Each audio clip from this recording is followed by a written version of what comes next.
like to welcome all the GOL coordinators who are here tonight. Thank you very much for coming. Tonight our teaching is euthanasia. Life is a gift from God, but only a steward, and so as we have no dominion over our birth and also in our death. But it's not so in Quebec, where euthanasia and assisted suicide, as we all know, is legal. Tonight we have a speaker who will talk of euthanasia. He is a faithful Catholic, a son of a Portuguese immigrant to Canada, a husband and a father of two. After working for 13 years in the business world in marketing, sales, and product management, he decided to give up a successful corporate career and work instead at Campaign Life Coalition. This is Canada's largest pro-life and pro-family organization, where his marketing and communication skills could directly serve the mission of the church. He is a media spokesperson for Campaign Life Coalition and has appeared on news outlets including CTV, CBC, and the National Post, including Globe and Mail and many others, discussing a variety of issues from abortion, euthanasia, same-sex, and others. He is also one of our speakers in 2013 in the GOL conference at Canada Christian College, right? Yeah. He talked regarding Anti-Bullying Act during the time. Brothers and sisters, without further ado, I would like to call and also let us all welcome Jack Fonseca.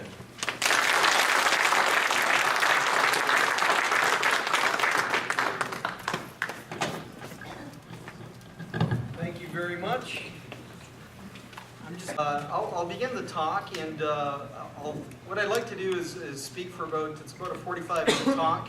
I apologize for the length, but I really want to have everyone walk away from here with a firm understanding of exactly what legalizing euthanasia and assisted suicide will do to our country and to our ethics in this country, in particular our medical ethics. And so for that, I've got to share a bit of information with you. And then I will take questions for as long as you need afterwards. So I'm here to speak on what can be an intensely emotional issue for some people, especially for those who've had to watch a loved one pass away slowly, perhaps even in agonizing pain from some form of cancer. Or maybe someone who has watched their parents slowly lose their memory with Alzheimer's. These are very painful times for family members. We're going to talk about euthanasia and assisted suicide because our nation is on the brink of legalizing these practices, which are currently illegal and listed in the Criminal Code of Canada as forms of homicide, which they are. It was mentioned that Quebec has legalized it. Even though it's illegal in the Criminal Code, they're calling it legal by using a euphemism, a trick of language. They're saying, well, we've redefined it as a form of medical treatment. So we're considering a doctor killing their patient as a form of medical treatment, and therefore it doesn't actually fall under the Criminal Code laws against homicide, which is absurd, of course, but we'll get into that. But before we get into the topic, I want to clear up a misconception that most Canadians, and yes, even most Catholics have about what euthanasia and assisted suicide is, and especially is not. The suicide lobby and their allies in the, sorry, just got to make sure this is working.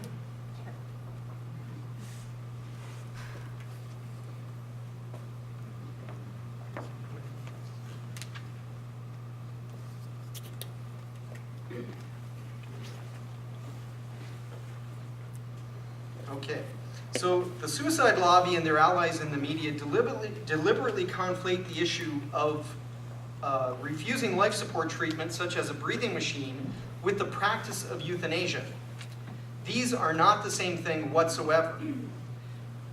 Euthanasia is when a doctor causes your death.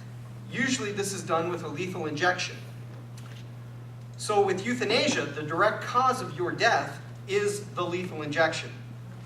Assisted suicide is when a doctor helps you to kill yourself by providing you with drugs that acts as a poison on your body to cause your death, to make you dead. In assisted suicide, it is a drug overdose that causes your death. Now let's look at the scenario of removing life support. Let's say a man had a tragic car accident, suffered severe brain injury and other internal injuries with no hope of recovery, and is being kept alive by a ventilator machine. This person is dying, but their life is being artificially prolonged because they are being helped to breathe. If the patient had previously expressed a wish to not have their life prolonged artificially and to let nature take its course, well, in such a scenario then, it is perfectly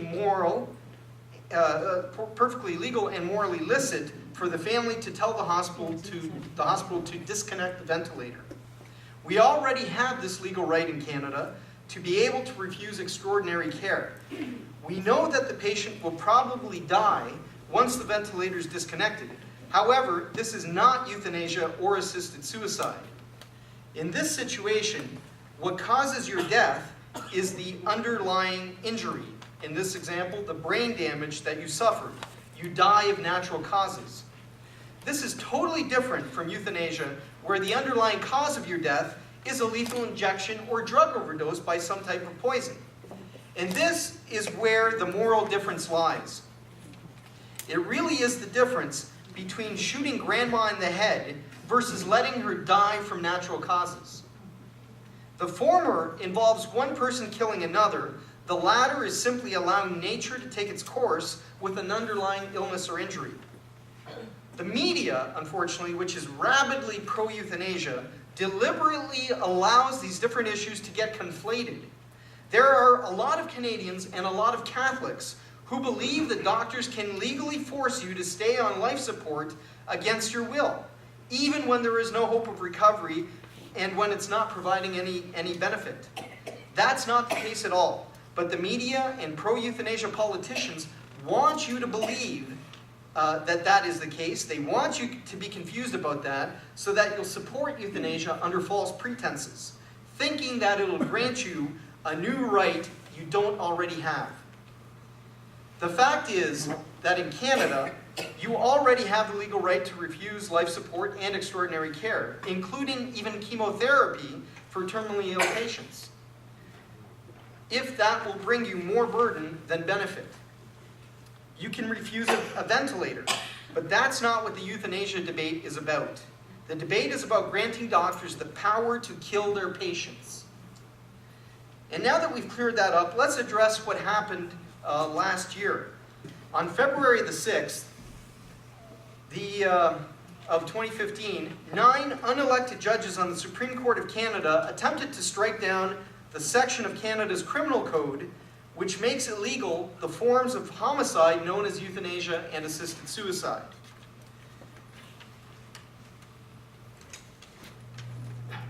They ordered Parliament to take no more than 1 year to write a new law which would give doctors the power to kill their patients directly via euthanasia and indirectly via assisted suicide.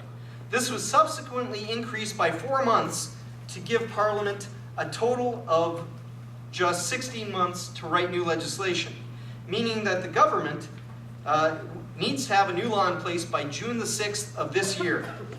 This law would also permit doctors to prescribe a lethal drug so that patients could kill themselves, which is called assisted suicide. Both these practices are covered under the ambiguous and broad term used in the court ruling of physician-assisted death and medical aid in dying. Medical aid in dying is not a term that exists in legally. It's not a legal term, and it's deliberately overbroad and ambiguous so that it will permit both euthanasia and assisted suicide. Now, this diktat by the court is extremely controversial because it's in fact unconstitutional. Only elected members of parliament have the power to write laws. The court is supposed to interpret laws as written by parliament, not to legislate from the bench. So in effect, these 9 glorified lawyers have conducted judicial activism, legislating from the bench and usurping the rightful role of parliament. I will come back to the significance of this at the end of my presentation. Now, any of you folks who've been following news coverage of the judicial ruling or the statements by pro-euthanasia politicians would certainly remember them describe the ruling as allowing assisted suicide under, quote, narrow guidelines. You will also remember them describing it as limited circumstances. When the media is really being deceptive, they'll throw out a deliberately sloppy, misleading line such as, this is about letting terminally ill patients in unbearable pain choose the manner and timing of their deaths, leaving the distinct impression with the public that this will only affect the terminally ill.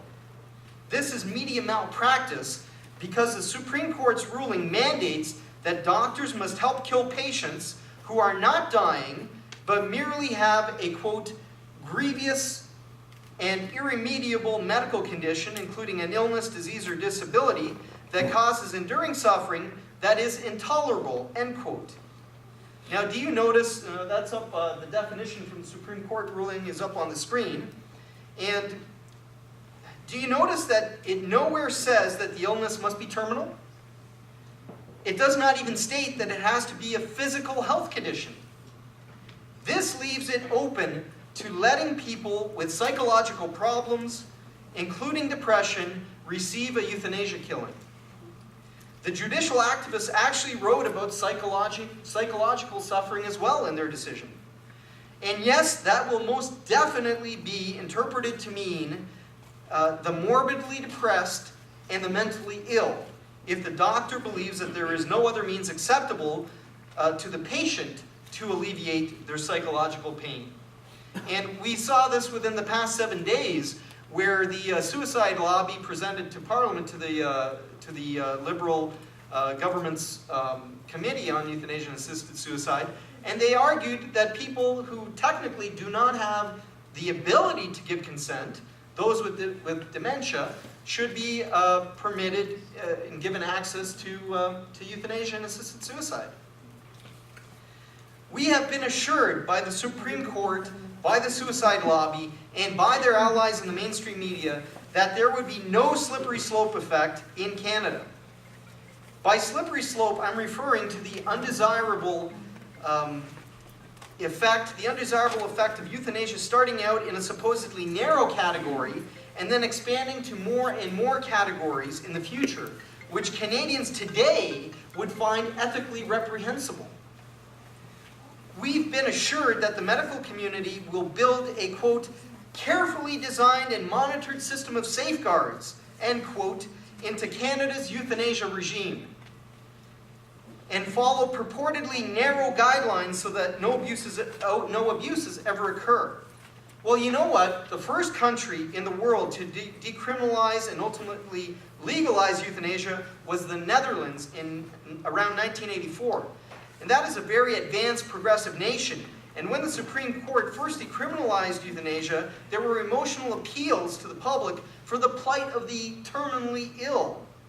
Both the court and the Dutch medical community also promised the very same strict safeguards that Canadians are being promised today.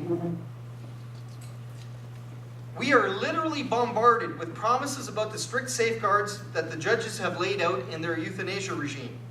They claim that these have been very effective in preventing abuse in foreign jurisdictions. Well, are those the facts from the countries? Is that what the facts from the countries really show, where these things have been legalized?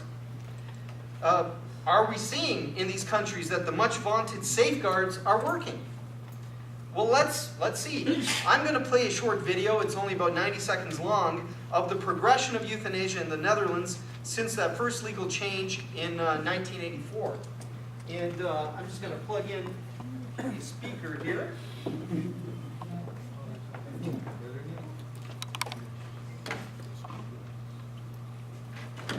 Oh, do you have the speaker already there? Great. That'll work.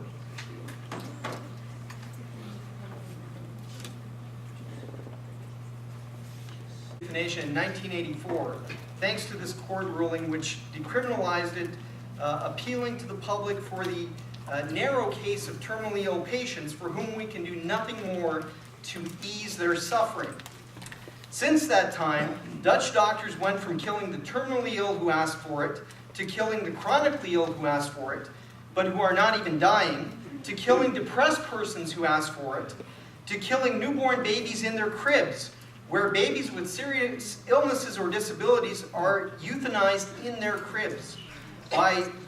This was, according to the Lancet Medical Journal, 8% of all newborn infants who die in the Netherlands are killed, lethally injected, by doctors.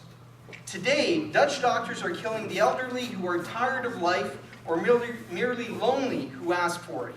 And every year, hundreds of people are euthanized by doctors and even by nurses without request or consent from the patient or their family.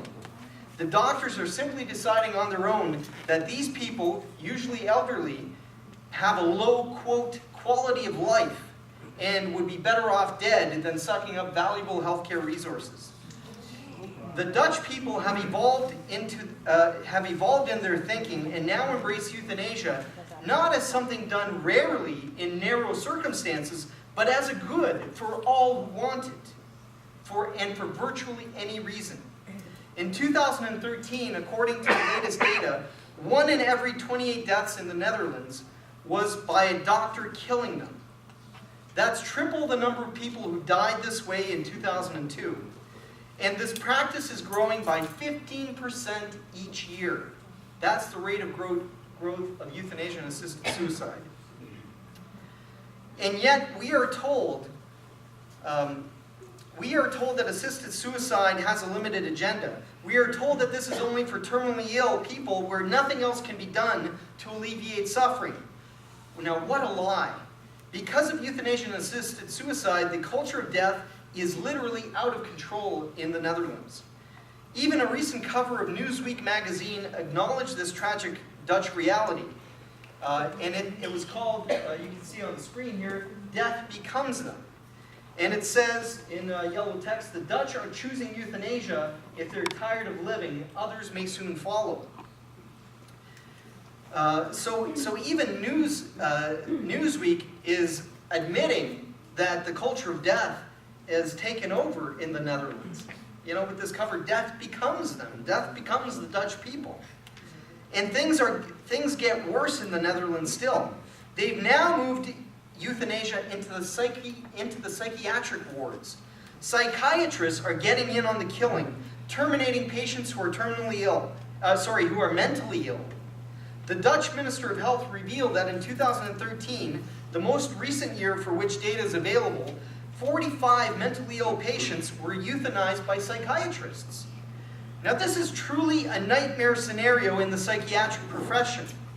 Normally, when a person is at risk for suicide, a psychiatrist is the last hope to help them overcome their suicidal thoughts and to help them believe that life is worth living, even if the person has lost the ability to believe it themselves. But instead, the euthanasia culture in the Netherlands has resulted in human life being so devalued that psychiatrists are saying, okay, you really want to kill yourself? I'll help you. Now, this is madness. A psychiatrist should be dedicated to saving the life of a mentally ill person who becomes suicidal.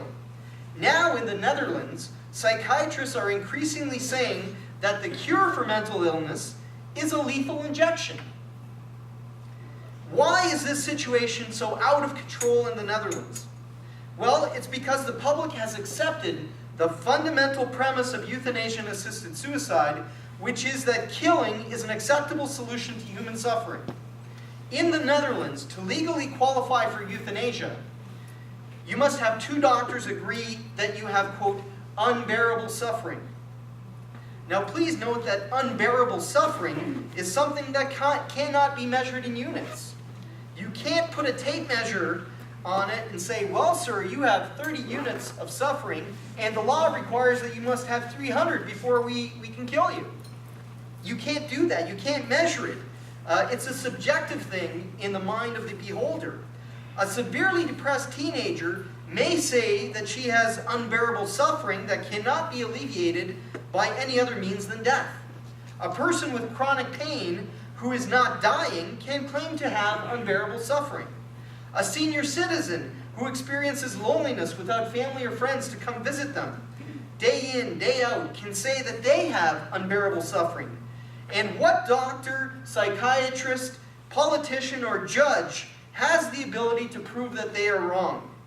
That their suffering is bearable, when it's all about the patient's subjective feeling of suffering. After all, who can truly say that someone's psychological suffering from depression is less worthy of treatment than someone else's physical suffering?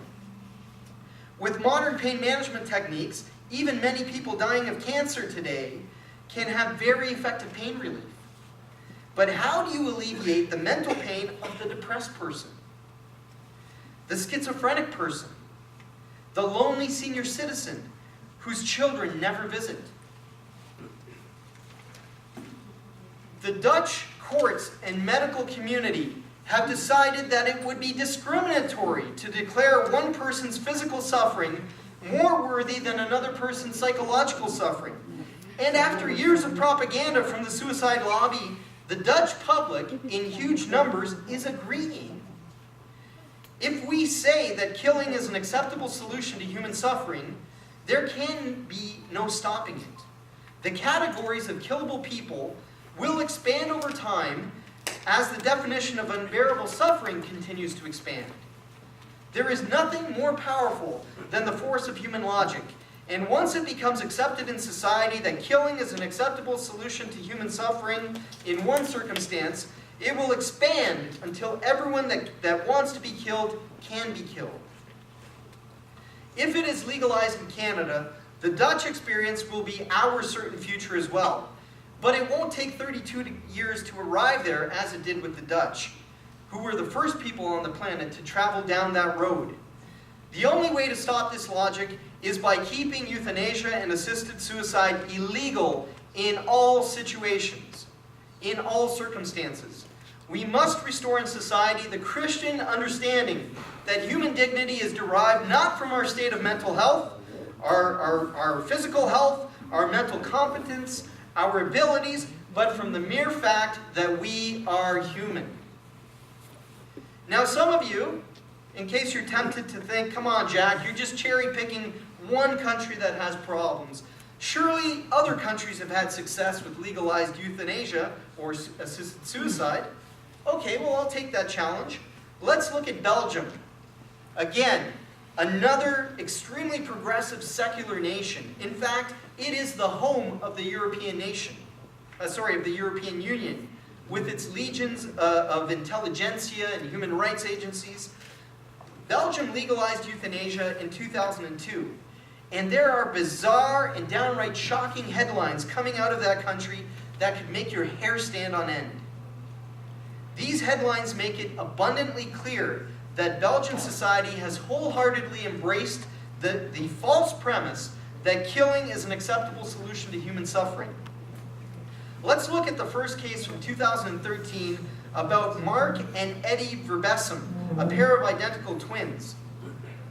These 45-year-old brothers were not terminally ill, nor suffering extreme physical pain, but were euthanized together by doctors at Brussels University Hospital. Why? They were born deaf and found out that eventually they would also go blind. The brothers had lived together all their lives and shared an apartment where they worked as cobblers. The pair told doctors they could not bear the thought of never seeing one another again and asked to be killed together. And amazingly, the doctor granted it. And then the doctor came out to the media and boasted how peaceful their killing was. Now, folks, this is madness. These brothers needed psychiatric counseling, and the support of family and friends, not a lethal injection.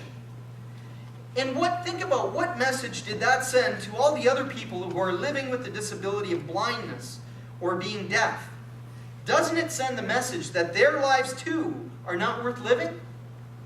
This sends a crystal clear message that this type of disability is a condition worse than death. Now, isn't that a horrible message for deaf and blind citizens to have affirmed by the medical and legal system in Belgium? A few months later, in September, a Belgian woman made headlines after choosing to be killed by euthanasia. Nancy Verhelst underwent a sex change surgery to look like a man, but wasn't pleased with the results and felt that it had transformed her into what she described as, quote, a monster. She was granted euthanasia on the grounds of unbearable psychological suffering. Now, what a waste of life. Interestingly enough, the doctor who killed her was the same one who euthanized the deaf twins. In Belgium, they are now doing joint euthanasia deaths of elderly couples who do not want to live apart. Others approved for death have been people with autism, anorexia, borderline personality disorder, chronic fatigue, partial paralysis, manic depression, and Alzheimer's. In June, there was a headline about a perfectly healthy woman, 24 years old, named Laura, who claimed she had a fixation all her life about dying. And she was planning to have a doctor euthanize her, and she went to the media about it, and she was granted euthanasia, her euthanasia request. Perfectly healthy young woman. And now none of these patients I've described to you in Belgium were dying, not a one of them. And yet they were all granted the power to be killed by their doctors. In 2004, the Belgian Parliament passed a law to authorize child euthanasia with no age limit. Now, can you imagine that? Child euthanasia for children who ask for it. Now, one of the strict guidelines for child euthanasia is that the child has to write a note saying, "I want to die." Now, can you imagine a doctor telling a 9-year-old child, for instance, now, write me a note saying that you want to die, Johnny? This is horrific. This is a nightmare that has unfolded in this progressive nation. In Belgium, they also have a rampant problem of doctors euthanizing patients without explicit request or consent. Government statistics show that in the Flanders region of Belgium, 32%, almost a third, of euthanasia deaths occur without request or consent by the patient. The doctors merely take into their own hands to decide that some people's lives are no longer worth living. And euthanasia there is growing rapidly year over year. It is now the cause of nearly 1 in 50 deaths in the country. These are the sorts of things, my friends, that happen when society loses the idea that every human life, regardless of their condition, has equal intrinsic value simply because it's human. This is the kind of thing that happens when the idea is allowed to take root that eliminating the sufferer is an acceptable way to alleviate suffering. Now, if a liberal reporter were here, he'd try to conveniently dismiss these alarming developments in the pro-suicide condition, in the pro-suicide cultures by accusing me of fear-mongering, of being alarmist, of arguing the slippery slope. But this is not a slippery slope. These are the facts on the ground. This is what's really happening in the Netherlands, Belgium, and Switzerland, with real cases verified by medical and government authorities. And now, if there's someone in the crowd here tonight who is still unconvinced by the euthanasia nightmare I've described in these countries, maybe you're thinking, "Oh, Jack, but that's Europe. We're different here in North America. We're more civilized. We wouldn't let anything like that happen here." Okay, let's talk about the state of Oregon, which is just one of 4 U.S. states that have legalized assisted suicide. Oregon was the first U.S. state to legalize assisted suicide in 1994. Now, there's still a lot of resistance to assisted suicide in the U.S., which still retains somewhat of a Christian culture to a certain extent. So Oregon hasn't jumped totally off the moral cliff yet. However, we have already seen abuses and dramatically adverse societal effects that are absolutely frightening. First of all, the suicide rate in Oregon is now 35% higher than the national average. This proves that legalizing assisted suicide has a suicide contagion effect. And we've seen this contagion effect in the countries discussed earlier as well. Secondly, I want to tell you about an Oregon woman named Barbara Wagner. She was a lung cancer patient, and in 2008, she was prescribed an expensive cancer drug by her doctor. She received a letter back from Medicaid in Oregon, which is the equivalent of OHIP here in Ontario, stating that they would not pay for her cancer treatment. But they would pay for her assisted suicide. Now think about that for a second. It should send a chill up your spine. In the interest of cost containment in the healthcare system, the government refused to pay for the higher cost to extend Barbara's life, but they would pay a lesser amount to end her life. The value of her life came down to a cost calculation, and she just didn't make the grade. Barbara herself described the outrage well to a newspaper in which she was quoted saying, "To say to someone, we'll pay for you to die, but not pay for you to live, it's cruel." Now, Barbara had the wherewithal to go to the media and tell her story to defend herself. But what if this had happened to someone who was more vulnerable to coercion and pressure, like an elderly person? That person could have been pressured to kill themselves by the state, by our version of OHIP. We cannot dismiss this real-life case of abuse. These types of healthcare rationing decisions will eventually be visited upon Canada, I guarantee it. For me, the economic side of euthanasia is what I find really scary, the most scary. Where the economic pressures could lead the healthcare system to prefer suicide over treatment. That's absolutely frightening. Local oncologists in Oregon confirm this fear as a reality. They say that since assisted suicide was legalized in 1994 in the state, they've witnessed a shift where many forms of cancer treatment are no longer covered, but assisted suicide always is. Now, I want you to think about Canada's crumbling healthcare system. We have a doctor shortage, a nurses shortage, beds shortage in hospitals, a shortage in MRI machines, and lots of other vital medical equipment. Lead times in hospital waiting rooms are getting longer, and it's all because of what? Money. Because the healthcare system is cash-starved. The government can't afford the healthcare system that it already has. At the same time, we have a rapidly aging population, the baby boomers, that will be consuming huge amounts of healthcare resources in the near future. The percentage of seniors in Canada's population is expected to jump from around 15% of the population today to almost 24% by 2030. Now think about that. Our healthcare system in Canada is cash-strapped already, and in the next 2 decades, it will get hit by a tsunami of elderly people who will need to be treated for everything from cancer to Alzheimer's to diabetes, which will put more pressure on scarce hospital beds and other costs. Now throw into the mix legalized euthanasia and assisted suicide as a legitimate form of medical care, because that's what the Supreme Court judges are demanding. And what do you suppose will happen?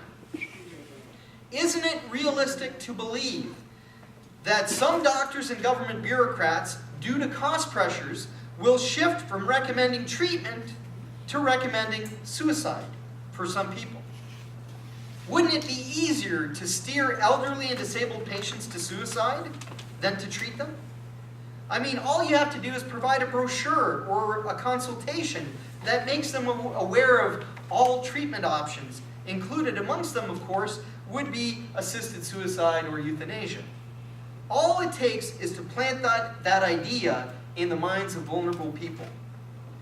We have to acknowledge the inevitability that many doctors and bureaucrats in the healthcare system will be tempted to alleviate cost pressures and free up beds by shifting focus to euthanizing patients instead of treating them. We have no doubt that this will happen. The law will create a financial incentive to offer death instead of life. In Barbara Wagner's case, the chemotherapy drug called Tarceva that was rejected by Medicaid cost $4,000 a month, while drugs for assisted suicide cost less than $100. $4,000 a month or $100, one-time payment. Isn't it an easy decision for a bureaucrat or a hospital board director or a doctor who's very concerned about scarce dollars? Money is what will transform the so-called right to die into a duty to die. Many vulnerable people can and will be steered to suicide or euthanasia. Now here's the truth. Legalizing assisted suicide opens up new pathways to elder abuse. If not by medical staff that see you as a burden, then in many cases, tragically, by selfish children who view their parents as a burden, or who may even want to bump them off so as to get inheritance early.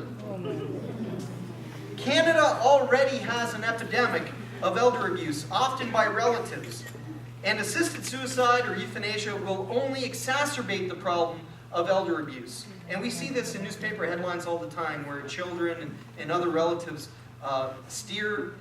take advantage, financial advantage of their elderly parents and uncles and aunts and grandparents, empty their bank accounts and things of the sort. So this is just going to make it easier to get their hands on their money.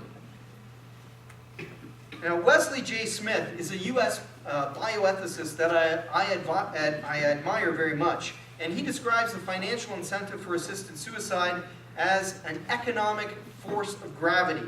And I think that's very well put.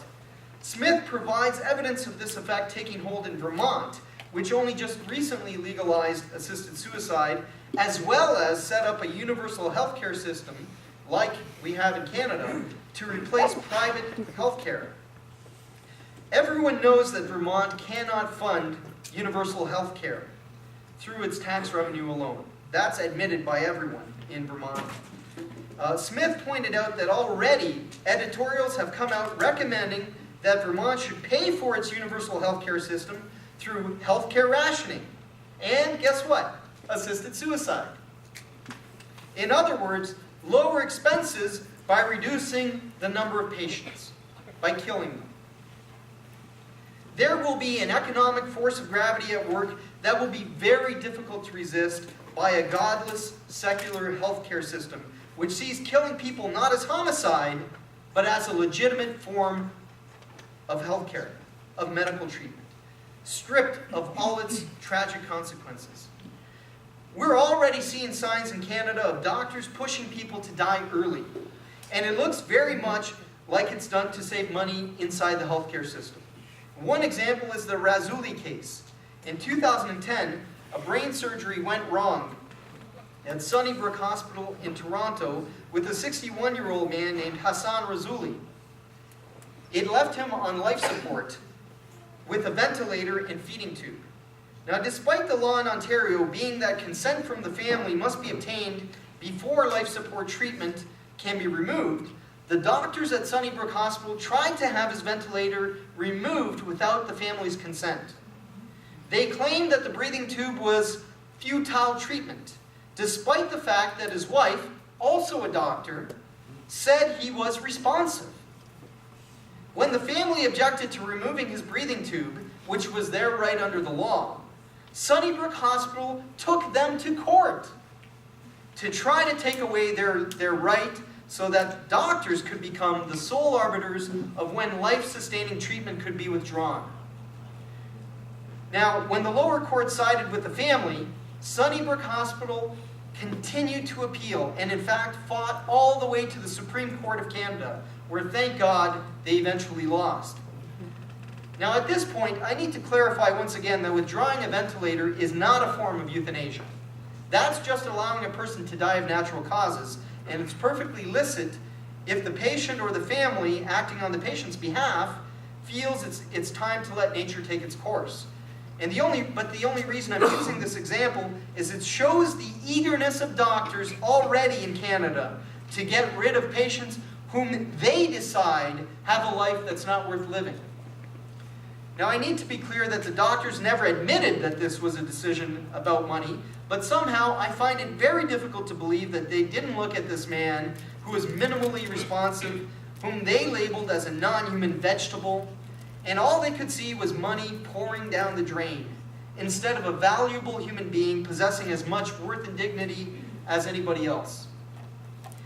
It has been said that if we do not learn the lessons of history, we will be doomed to repeat them.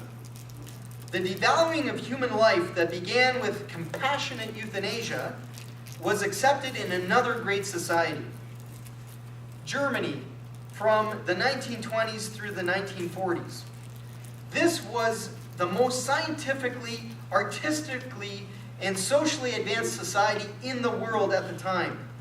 Long before the Nazis developed people ovens and gas chambers, Germany's doctors had made the ground fertile for these atrocities by their early promotion of euthanasia and eugenics.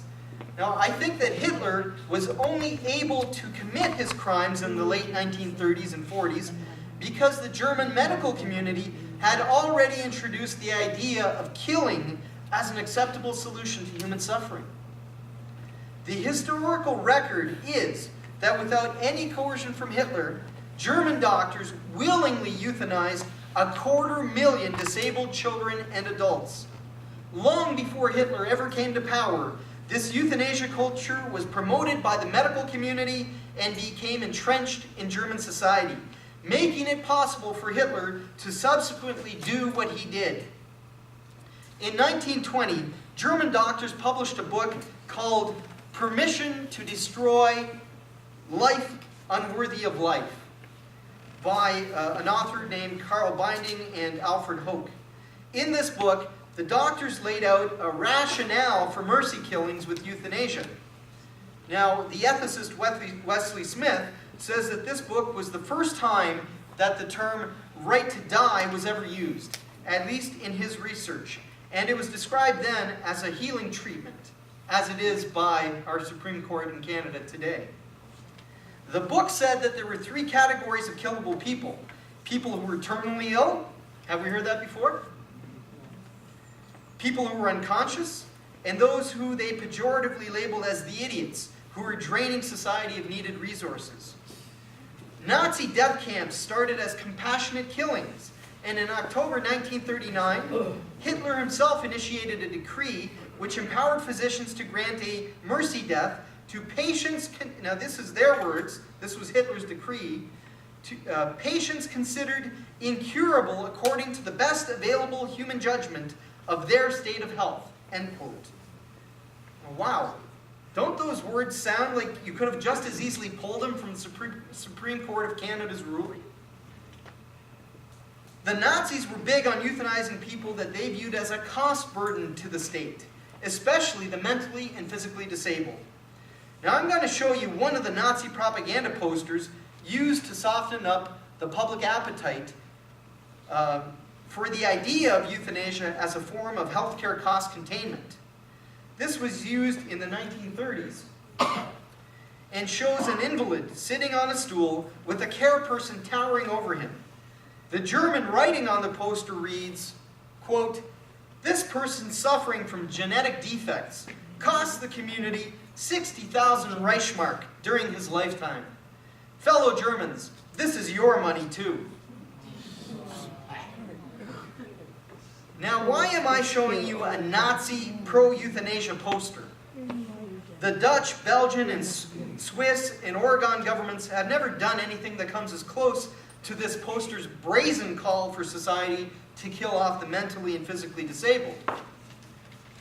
However, the reason I show it to you is so that you can see that the same disrespect for the dignity and worth of people's lives is also in their laws and medical regimes, which, like the Nazi regime, claims that a disability is a condition worse than death, and a condition which justifies state-sponsored euthanasia.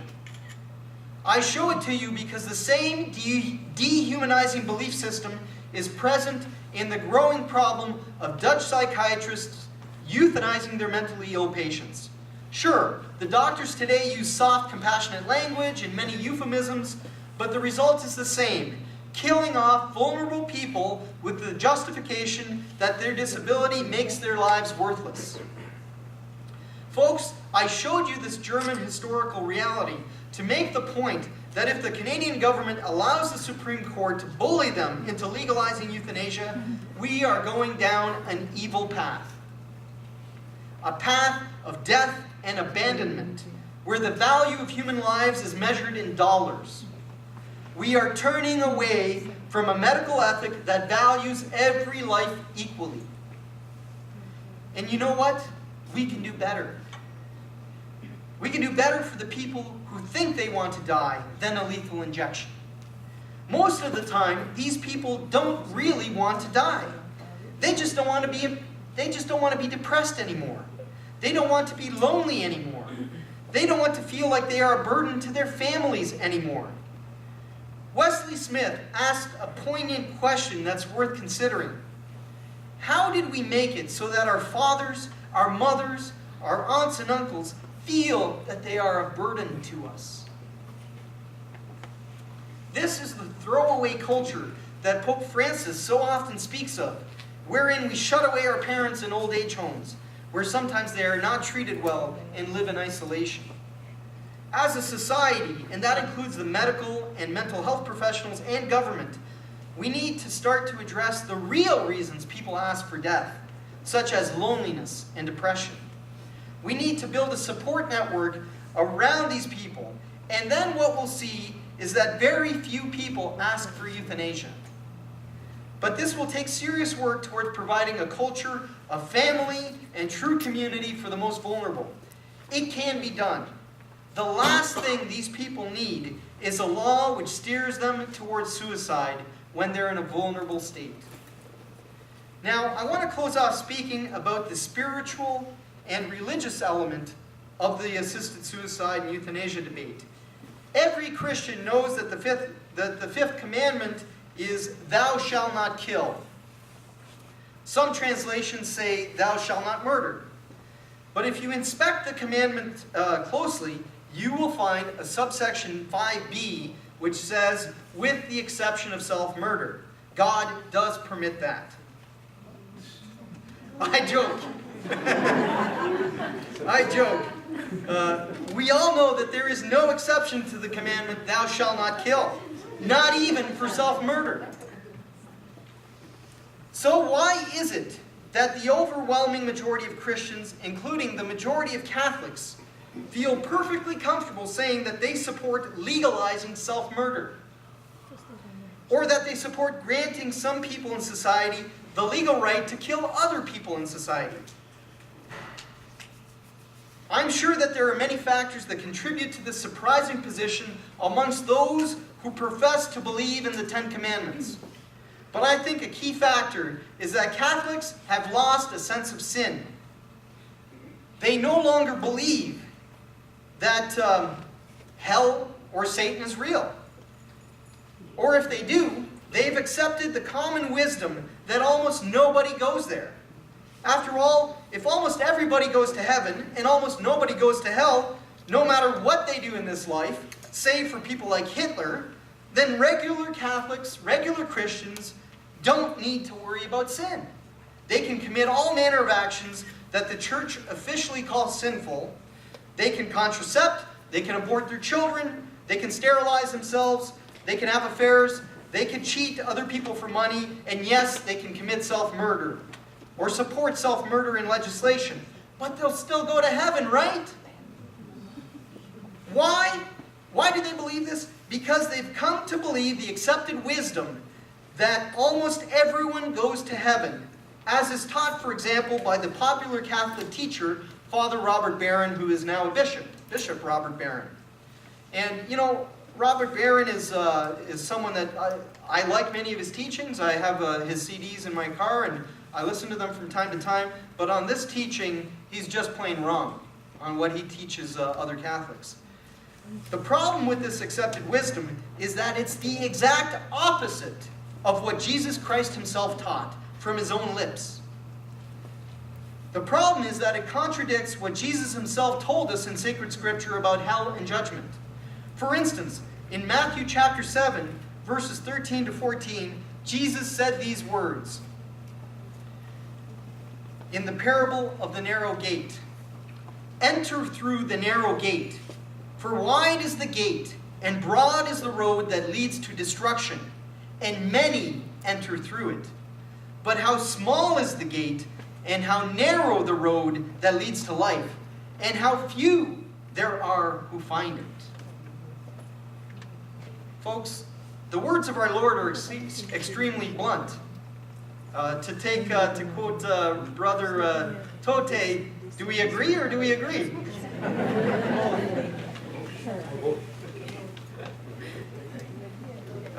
Without dictating any numbers, it's very clear that Jesus was saying that few people get to heaven and many people go to hell. In fact, it's quite clear from the Lord's words that more people will wind up in hell than in heaven. Now, I'm open to an explanation of how Jesus really meant few when he said many, and many when he said few. However, that's only wishful thinking, I believe. Like Father Barron's wishful thinking, and that of so many others in our contemporary Christian culture. This teaching of Christ is a hard teaching, and I wish it weren't so. But it is the teaching of our Lord. And so we see how a distortion of this particular teaching of Christ has, in part at least, resulted in a total loss of the concept of sin by Christians. The consequence is right here before our eyes with the wide public support for euthanasia, even by people who identify as Catholics or as Christians. We don't fear sin anymore. And to be more precise, we don't fear the judgment that may come upon us by the Almighty Judge. We don't fear the possibility of damnation, so we do what we please. And we feel perfectly comfortable supporting an evil public policy like legal euthanasia. Now, we arrive to the take action part of my presentation.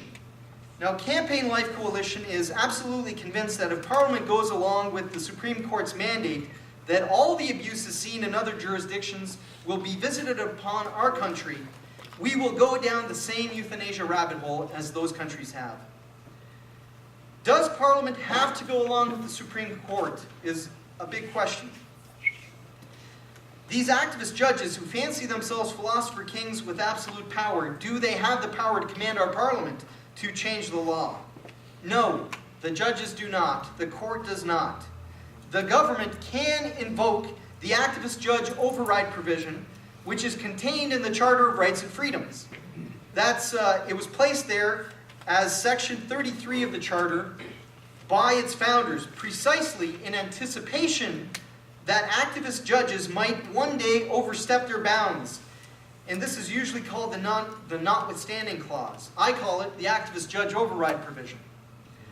Our new Prime Minister, Justin Trudeau, supports legalizing these forms of homicide. It's an official policy of the Liberal Party of Canada.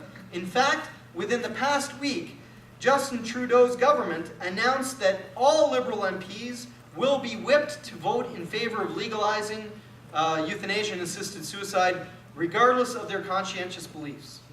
They must vote in favor of something that they believe to be murder. That is the mandate to all Liberal MPs, even the ones who are Catholic or of any other faith, even if it violates their conscience.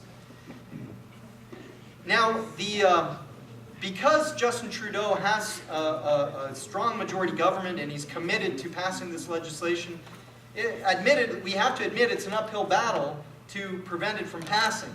But we can't give up on the vulnerable who will fall prey to the suicide culture. We have to try. We have to do what we can to change hearts and minds throughout the country, starting with our relatives, our spouses, our friends and neighbors, and going outwards from there. I want to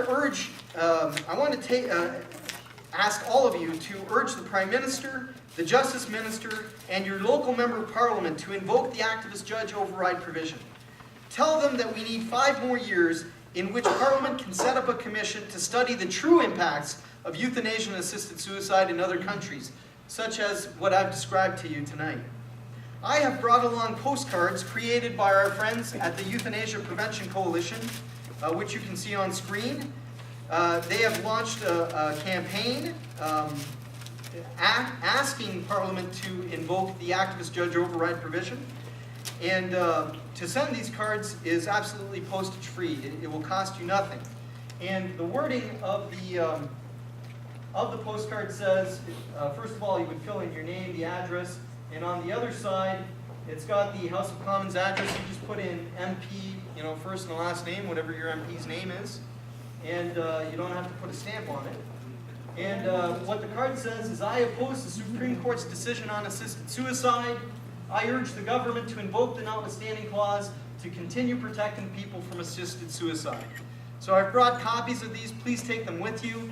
And you can, I'll leave my business card. You can contact me to learn how to order hundreds more or thousands more, as many as you'd like. And it's important we get this message out there.